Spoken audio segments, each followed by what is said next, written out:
చెప్పండి మిస్సెస్ ఆర్యవర్ధన్ గారు, ఏంటి ఆ ఆధారం? నేనే. వాట్? మీరా? అవును సార్, నేనే. ఎందుకంటే ఆ డాక్యుమెంట్స్ మీద సంతకం పెట్టింది నేనే సార్. నేనే సార్. నేనే సార్. నేనే.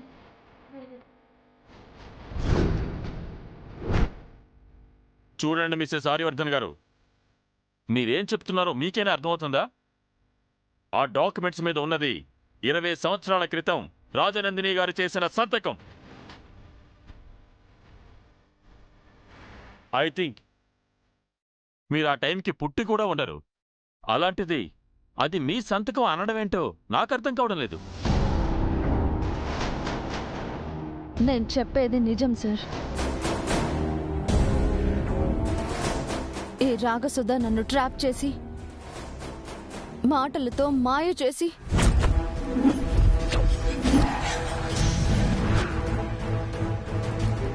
నా చేత రాజనందినిలా సంతకం చేపించింది.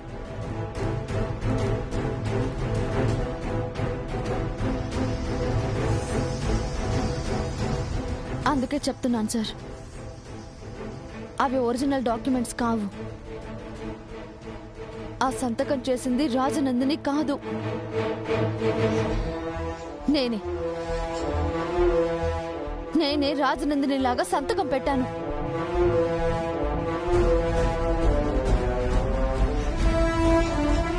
చూసారా యువర్ ఆనర్, వాళ్ళ దగ్గర ఎలాంటి డాక్యుమెంట్స్ లేకపోయేసరికి రాగసుధ గారి దగ్గరున్న ఒరిజినల్ డాక్యుమెంట్స్ ని తప్పు అని ప్రూవ్ చేయడానికి ఎంత చీప్ ట్రిక్స్ ప్లే చేస్తున్నారో.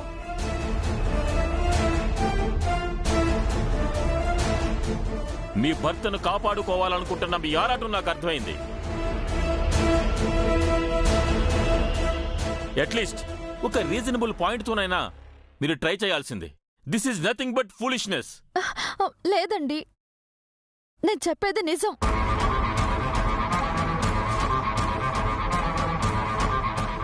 నా మాట నమ్మండి, ఆ సంతకం చేసింది నేనే సార్. కావాలంటే మీ ముందు అది సంతకం మళ్ళీ చేస్తాను. పేపరు పెన్ను ఇవ్వమనండి సార్. అంటే రాగసుధ గారు చెప్పింది విని రాజనందిని గారి సంతకం ఫోర్జరీ చేశారు, అంతేనా?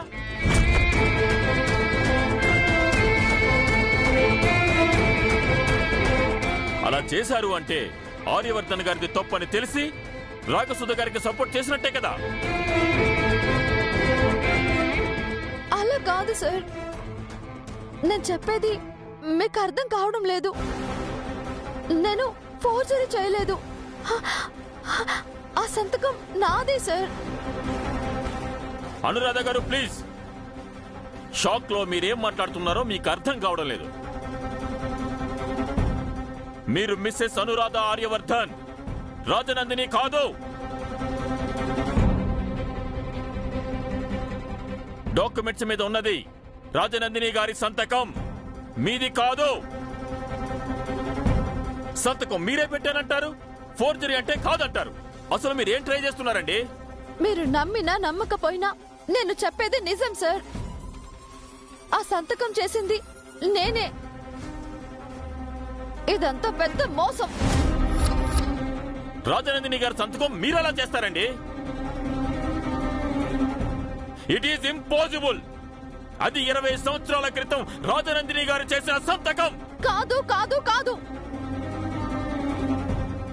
రాజనందినిగా నేను చేసిన సంతకం, నా సంతకం. అది ఇది ఒక్కటే ఎలా అవుతుంది?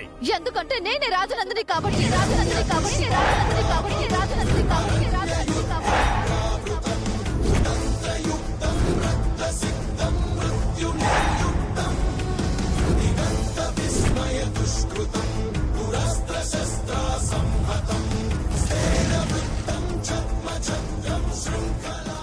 అవును, నేనే Rajanandini.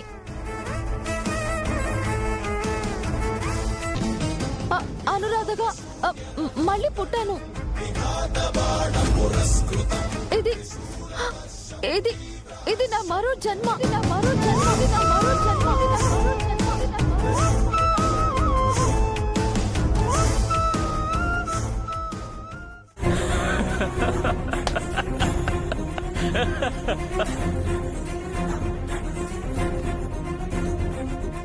I'm sorry your honour.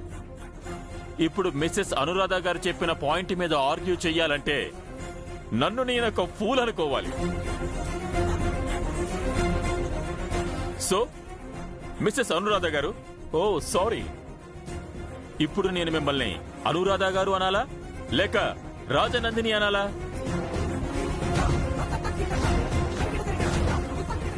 Present లో ఉన్నాం కాబట్టి అనురాధ గారనే అంటాను. అంటే గత జన్మలో మీరే రాజనందిని అండ్ ఆస్తి మొత్తం మీదే అంటారు, అంతేనా? అవునండి, నేనే రాజనందిని. ఆస్తి అంతా నాదే సార్. ఆ విషయం రాఘసుధ గారికి కూడా తెలుసు. అందుకే నన్ను మభ్యపెట్టి నా చేత సంతకం పెట్టించుకుంది.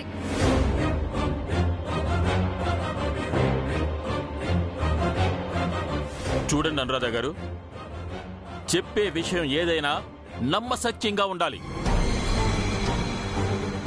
మీ నోటుకొచ్చింది చెప్తే అదే నిజమైపోదు. లేదండి, నేను చెప్పేది నిజం. ఈ విషయం ఎవరో చెప్తే నేను నమ్మేదాన్ని కాదేమో, కానీ ఇది స్వయంగా రాజనందినిగా నాకు నేను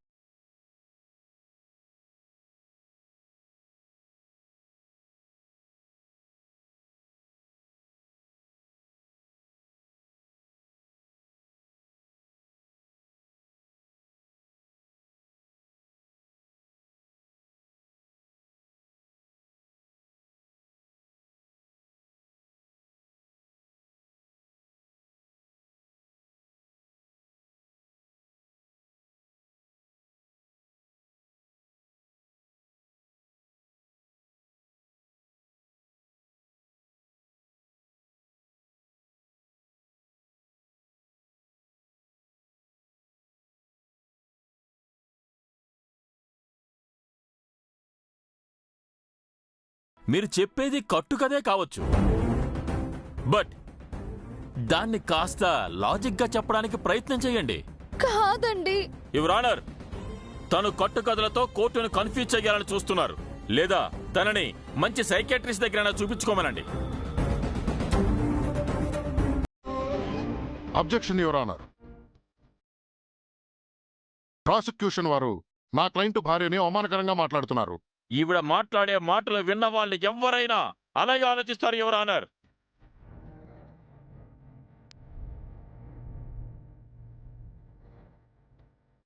దయచేసి మీరు తన మాటలు కన్సిడర్ చేయకుండా నిజానిజాలేంటో విశ్లేషించి తగిన తీర్పు ఇవ్వాల్సిందిగా కోర్టు వారిని కోరుతున్నాను యువర్ ఆనర్. యువర్ ఆనర్, నా క్లయింట్ దగ్గర ప్రస్తుతానికి తగిన సాక్ష్యాధారాలు లేవన్నది నిజమే, కానీ దానిని బట్టే ఆస్తి తనది కాదు అని డిక్లేర్ చేయడం సరికాదు. అనుకోని పరిస్థితుల్లో అవి మిస్ అయ్యాయి. వాటి గురించి వివరణ ఇచ్చేందుకు నా క్లయింట్ ఆర్యవర్ధన్ గారికి ఒక అవకాశం ఇవ్వాల్సిందిగా కోర్టు వారిని కోరుతున్నాను.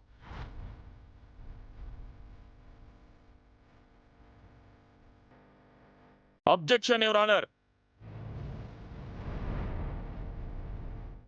ఒక్కసారి విచారణ పూర్తయ్యాక మళ్ళీ విచారణ కోసం అవకాశం ఇవ్వడం కోర్టు సమయాన్ని వృధా చేయడమే అవుతుంది.